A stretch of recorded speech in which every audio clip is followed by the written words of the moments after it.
Hey guys, Trevor with Shadow Systems. I've got two special guests here with us today. I have Quinn and Tristan. Tristan is a very special guest because he's a new part of our team, very talented guy. And so we're gonna do a recap of Area 4. We'll actually roll in some match footage. One interesting thing that we tried this match was I shot the match with a subcompact pistol, which is, it's like taking your bicycle to NASCAR. Like these are really focused competitors with lots of great equipment and full-size competition guns like DRLs. And so we also shot a CRX in the match, which was kind of fun. So there will be some insights related to that. First, I think it's important to introduce everybody. Quinn has been a competitive shooter with us since 2019? 2019, okay. So masterclass carry optic shooter and a grandmaster production shooter, yes. Very accomplished guy. And then we also have Tristan, who's been shooting for about 2 years now. And he's a masterclass shooter, which is pretty impressive. So I actually wanted to introduce Tristan a little further because it's very rare for somebody to go from kind of starting out to masterclass in a really short time. And so I thought it'd be interesting to talk to Tristan about that for just a moment. So I guess what advice do you have for somebody who's wanting to get started, and how do they do what you did? So kind of when you first start off is really just be open to the idea of learning. It's be safe, learn, and just have fun, because you're really not having fun. A lot of people die out in the sport pretty quickly. Yeah. It's just a lot of work, just kind of putting in the hours, figuring out a group. One of the big advices is find a community in your local area and really tap into it. That's kind of how you grow and get better. Yeah, and you did a lot of dry fire too, you said. Yes, lots of hours spent in my basement dry firing. Yeah. That's kind of the joke about GMs is they're just guys who spend a lot of time clicking their guns in their basement. Yeah, so exactly. That's pretty much it. And we've talked about that before as well. So dry fire is really how you perfect skills, because it's a zero defect environment. It's a high defect environment. If you drop your gun, if you screw it up, it doesn't matter. Nobody gets hurt. So you did a lot of dry fire, and you came in and you were what, when you first had your first classifiers? Where were you? I started off as C class. Okay, you were a C class shooter, and then how long did it take to make master approximately? So I made master last year, so just over a year-ish. Yeah. So. Yeah, that's pretty impressive. And for those of you who don't know, the way those classes work is there are a number of standard stages, target arrays, that are all standardized and shot at clubs around the country. And then all those scores go into the headquarters for USPSA, and they're able to rank everybody across the whole nation based on your score. So that's how you get a classifier submitted, and that's how you get rated. So if you're a master class shooter, you're effectively in the top 15%. Would that be right? I think that's accurate. 15%. Yep. In the country. So that's pretty impressive. Okay, good. So that's who Tristan is. He's got a really interesting style as a shooter too, and you'll get to see some of that. Yeah, pretty cool. It's fun to watch. Yeah, it is. He's fun to watch. Okay, so we're going to talk a little bit about the match itself, and we thought we would maybe just open with, well, first of all, who goes to matches? You said something interesting a moment ago about, as a new shooter, what you were expecting versus what you saw. So when I first started out in the sport, it's kind of one of those things where you see it on Instagram or online, and you're like, these are just all these high-level shooters just burning it down. And you're like, these must be pros. They're paid to do all these things, travel around. But kind of when I got into the sport, my first match was an IDPA match at a local club, 30 minutes from my house. I'm like, didn't know that this was even a thing. I showed up, and it was just a bunch of random people just bringing their carry guns, shooting a match, having fun. And kind of got tapped into that and realized, like, oh, this is for everybody if they want to get into it. Yeah, I think that's a really good message. Of course, the videos you see posted online of competitive shooters is going to be like the best guy shooting really fast, and you're going to think that everybody's like that. And no, that was just one, expert in a huge field of novices who are just there to have fun. So just the stuff that's good for Instagram. Yeah, exactly. Don't be intimidated by anything you see that's related to competition shooting. Like, some of those people are totally brand new. I would say that most shooters are novices. So yeah, it's a good community. Cool. All right. Well, let's talk about Area 4. This is my first match since 2021, which made me feel extremely intimidated. I guess we'll talk through just kind of like the pre-match moment. So you get there. My routine is to immediately freak out and go to the outhouse.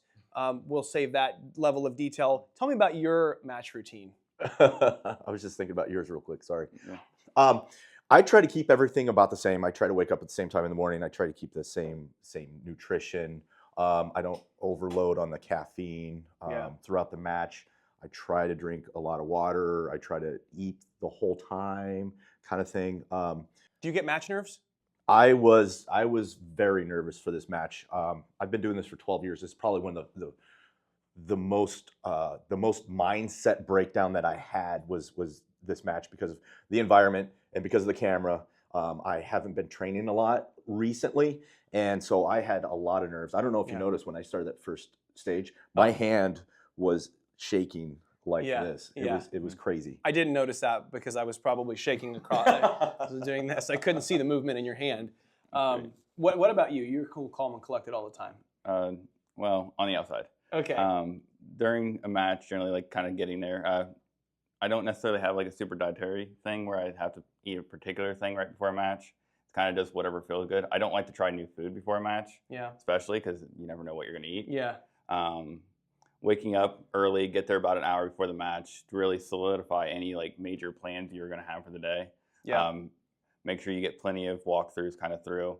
Yeah, let's talk about walkthroughs really quick. That's an important point. So one element of match shooting that maybe you don't know is that you have significant opportunity to walk through and plan how you're going to shoot a stage. So you don't just step up to the start line and start shooting. You actually, you can be there even the day before usually and walk through, or you'll have at least 10, 15 minutes probably to figure out how you're going to shoot it. You'll want to ask other high-level shooters. Tristan helped me so much on what my stage planning was. You did too. Like I would have been in a much worse place if you guys didn't help me out. But the point is, you have a lot of chance to figure out what you're going to do. So it's not like you just the buzzer goes off and you're surrounded by targets, right? So you walk through them a lot. You figure out your plan. And I try to prioritize visual reps over top of physical reps because you can make them a lot more consistent. Tell me what that means. So visualizing, kind of like thinking about like you're imagining a GoPro camera in your brain of like exactly what you're going to be looking at and the exact order you're going to be shooting targets. For me, a big point is I want to pick a particular spot on a target, like the exact pacer I want my dot to land on when I'm pulling the trigger. It's kind of a big thing I've learned over the last few months. I've really been trying to incorporate more in my drive, my reps. It's like the aim small, miss small thing. The visualization is huge. Yeah.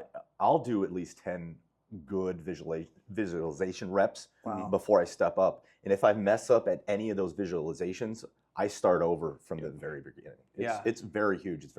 It helps a lot. So you think it's actually more effective to do that than to physically walk through it? Yes, you want to do it. Interesting. I'm sorry, keep going. You want to do a couple physical ones to kind of get out your like the spacing. So you can kind of learn the mental timing and like, okay, if I have to walk 3 steps off this target, this is about when I can start getting the gun up. So that kind of gives me an idea visually of what I'm looking for when I'm trying to plan out exactly when I'm going to start getting the gun up versus trying to run or sprint or whatever. I'm just happy if I don't run past one. That's really impressive. Okay, cool. So visual cues. So you get all prepped, and then we're going to walk through 3 stages that we shot together, and we'll roll in some footage, and you'll kind of get to see how they work. So the first one it's actually stage number 2. We started on stage 2. Stage number 2 was an open field course, which a field course means that you're moving through the stage. You kind of shoot them in whatever order you want. You just have to obviously be safe and get all your hits, right? So there was a lot of movement. Each of us kind of had a plan. Do you want to just talk us through, why don't you talk us through your run first, like what your strategy was? Well, first of all, the match, I think it was built and designed in a fashion with a lot of traps. A lot of things that the perception was it was an easy target, when it really wasn't.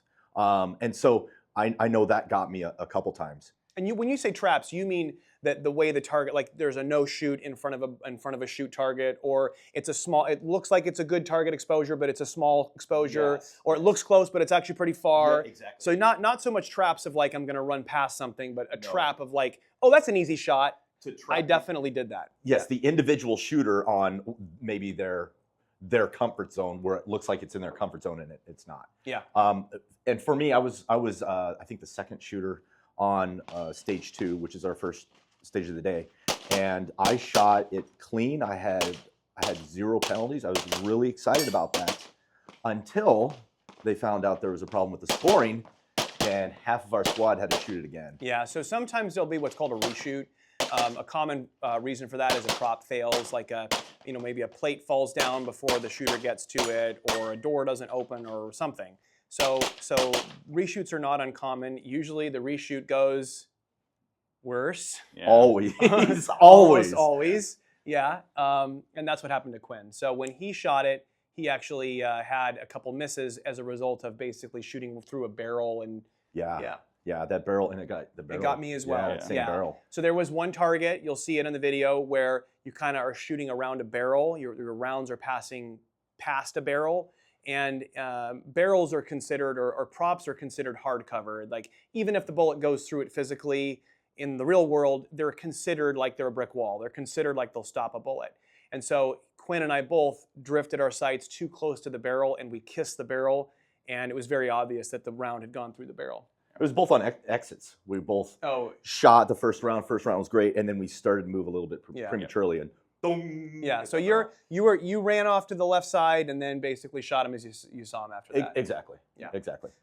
I was I tried to be a little bit more aggressive on the second one because I shot so well on the first one, and I think I had a little bit of too much confidence. I went in with too much confidence on the second one. Yeah, because you'd already been there. And it did burn me. Yeah. Okay. All right. And how did it go for you? So it was a good first stage of the match. It was really confidence-inducing, knowing where my skill level was for that day. Kind of getting the wheels. So do you calibrate for every day where you are and then adjust? Sometimes I'll look at it and see like our particular skills, or like, hey, I'm really struggling with leaving on targets today. So I'll kind of throttle that a little bit on how much I do it. First match of the day, I always try and shoot very consistently to just set myself up for a good day. I don't come out of the gate swinging for the fences. Yeah. I don't find that's useful because I can really just destroy you mentally for the day. Yeah. So kind of coming in, building your confidence up for the long haul of the match. Yeah.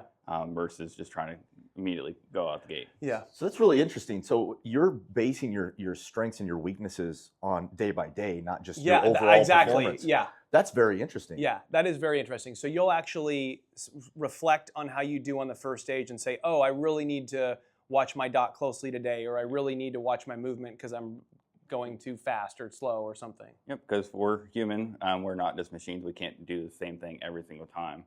So we try to get to that point, but there's certain days where maybe you did have too much caffeine, or you didn't sleep right, or you ate something and now you're feeling kind of weak or exhausted. So you're like, okay, I can't push out of aggressively out of a position. Wow, that's really interesting. Okay, so I guess it's my turn. I was obviously really nervous. I was shooting a subcompact with iron sight. So this little buddy was my competition gun. Why don't you hold yours up? Well, I mean, I'm not compensating. Look at that thing. Look at this little buddy.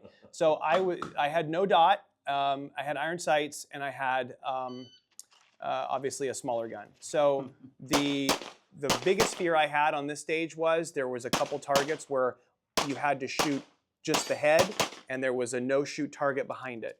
So it was really easy to drift off the head, running into a position, you drift off the head, and now you hit a penalty target. The white targets are the penalty targets, right? So I was really tuned in on that, and my whole focus was, like what you said, was to get going strong from the beginning and watch my sights. I had really great hits on all the difficult stuff, but the easy stuff, like just running past an open target that was close, was where I actually shot the barrel and ultimately had a miss. So you'll see the times up there on the screen, but I shot it, I guess Quinn shot it in, well, I'll do Tristan first. Tristan shot it in 24.17. Quinn shot it in 25.03, so pretty surprising, just 1 second difference, less than a second. And then I shot it in 31 seconds. You'll also see the counts for the hits. The accuracy for the little subcompact was pretty good. And I think the difference in the times for you is you're shooting in a different division. You don't have a dot. The irons are a little slower. I know you love irons, but they're a little slower. They're slower. And you have to reload. Pretty much every time you move, you're reloading. Yeah, there was more reloading. So in my division, I got to have 15+1 to start, and you guys had what to start? 23+1. Both had 23+1. So, okay, good. All right, so there was stage 2, our first stage of the match. The next one we're going to go to was stage 6, which was a Shadow System sponsored stage. And this was a fun one where the gun started out unloaded on a table, and you could either load the gun at that location and shoot, or you could grab your mags and run and shoot from the back. Each one of us had kind of a different strategy based on our equipment and what our strengths were. So you'll get to see that in the process. So I guess walk me through that stage for your what was your plan and how did it go? I liked it because there was a lot of options. There's a lot of different things you could do. You know, we have to run up about 10 yards, load the gun, reload there, or move back. Like you said, we all did different stage plans.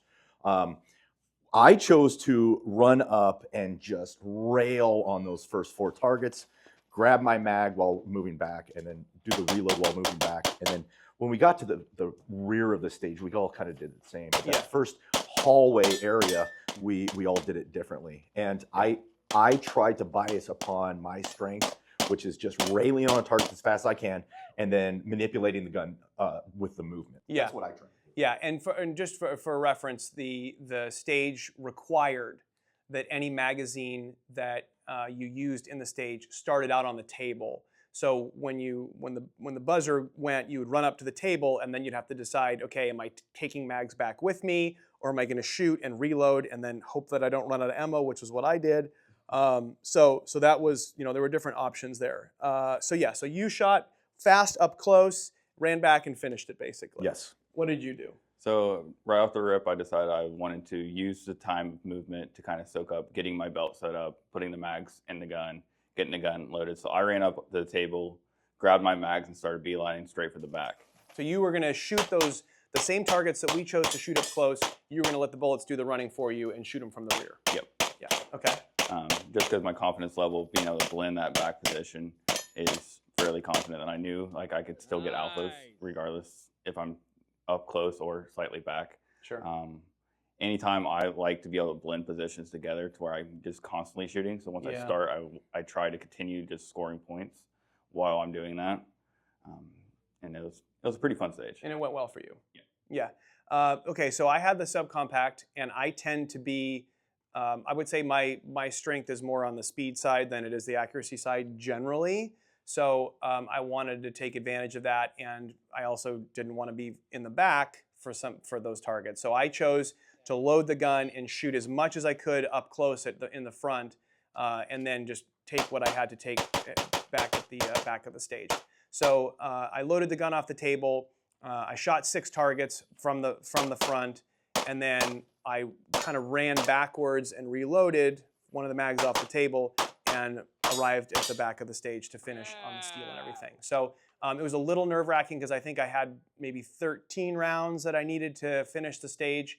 A lot of times when you're shooting one of the lower capacity divisions, you have to be really careful about how you use your ammunition. You don't have that like buffer, which actually sometimes I think makes you shoot faster because you make your shots count on steel. Do you get that? Yeah, and I think you shot it the way you should have.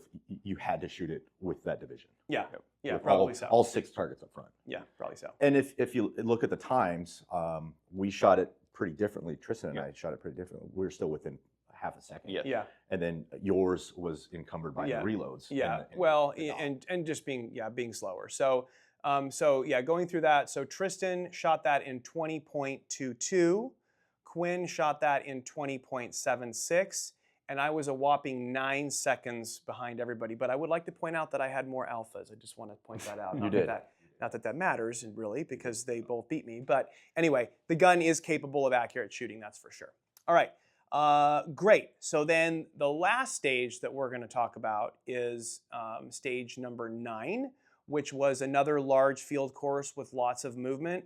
It was one that really required some good stage planning. I leaned quite heavily on Tristan for that, honestly.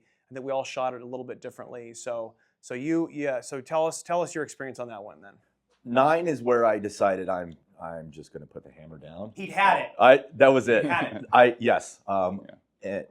And we had one of the goats of the sport on our squad, Todd Jarrett, and he came up. He's like, "Hey, you should try it like this. I think this would be good for based on your strengths and weaknesses."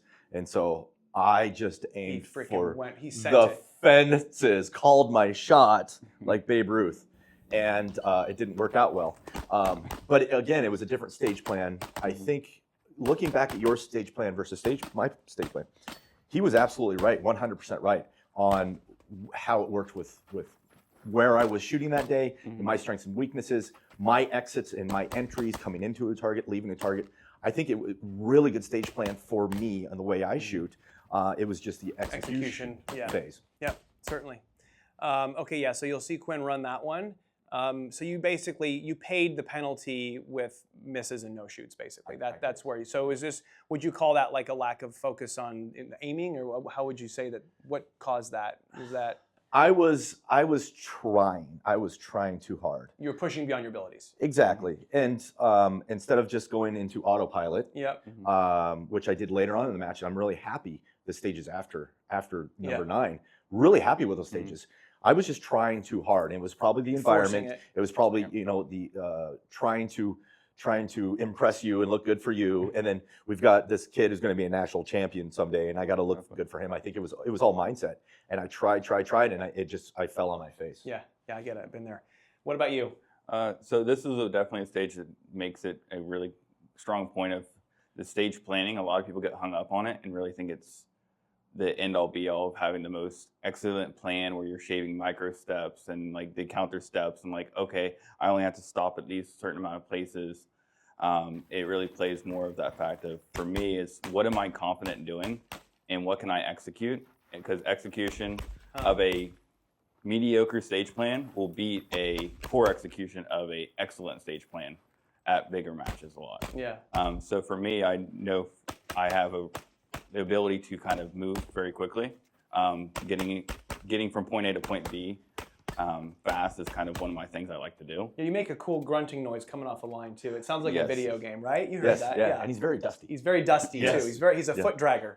Anyway, it's very fast. Anyway, keep going. So you played your strengths. Yes. I went up to the front right position, came in kind of on a interesting like slide of port target where there's 2 walls and you kind of shoot through it. And I shot kind of left to right in that array to where I would stage my shoulders to kind of come up the range. Because a lot of people get really nervous about the 180 rule, which is kind of there's an visible line off your back shoulders in relationship to the main berm. I like to prep my shoulders to where I can just take off uprange, and it kind of makes it to where I don't see the level of thought this guy's got going in that brain of his. That's really cool. Yeah, I'm just happy when I shoot him in the right order. All right. Keep going. And then go up range, because that gives me plenty of time to do reloads going up. The one hiccup on this stage for me is I really noticed coming into this middle section where there's this far partial target, I didn't quite get my footing quite right going into it. So I kind of ate a little bit of time there. But other than that, it was pretty fun. Anytime I get the chance to kind of shoot while moving forward is very exciting because it feels like you're in a movie. Yeah. And that's just really cool to see, and it's really fun to do. By the way, you're not making everybody comfortable that the people that are going to matches are normal people, because like Wait, not gonna worry about my shoulders? Yeah, the guy that just showed up apparently thinks like that. So, but it was a good stage for you though. Okay. It was a good stage, right? I mean, you felt good about it. Yeah. Okay, so I shot it with a subcompact. I just did exactly what you did, or tried to copy it as best I can. And it was a good stage for me too. Gun ran great, sights. I saw the sights the whole time, and I was really happy with it. I think it was actually the closest I came to you guys at any point in the match, was probably on that stage. So you shot it, Tristan again. No, actually Quinn had the fastest time on this one. So Quinn shot it in 26.05. Tristan shot it in 26:31, and I shot it in 29:53. So I was 3 seconds off their pace, whereas in the other ones I had been more like 6 to 9 seconds off their pace. So that worked well for me, and our accuracy was really good. You and I had the same number of A's and C's, and then you had some penalties, which cost you. So yeah, cool. Yes, so Area 4 was a good match. This was run by Mission 160, which is a local range here in Texas, which if you're in our area and you're looking for a great range to go shoot, Mission 160 has matches. You can become a member, and they have bays and lots of opportunity to use props and stuff. So it's a great club to join if you're looking for that. As always, I would say that competition shooting is a wonderful way to build your skills. It's obvious that you can get really better, much better really quickly. Like we said with Tristan, he demonstrated that. I would say that's where I learned most of the stuff that I learned, and so I would definitely encourage you to look into that. And I guess the last thing I'll say is this little gun did so well. If you're on the fence at all about a subcompact pistol and what it's capable of, know that the CR920X can kind of do it all. So if you're a CR920X shooter, congratulations. I think you have the best subcompact on the market. And I think that's all we have for this time. We're going to do some more shooting with Tristan. You'll see him shooting a CR920XP, which he's never shot before. So we're looking forward to that. Thank you so much, guys, for sitting here with us to talk about it. And we will see you next time. Hopefully another match with Quinn and Tristan.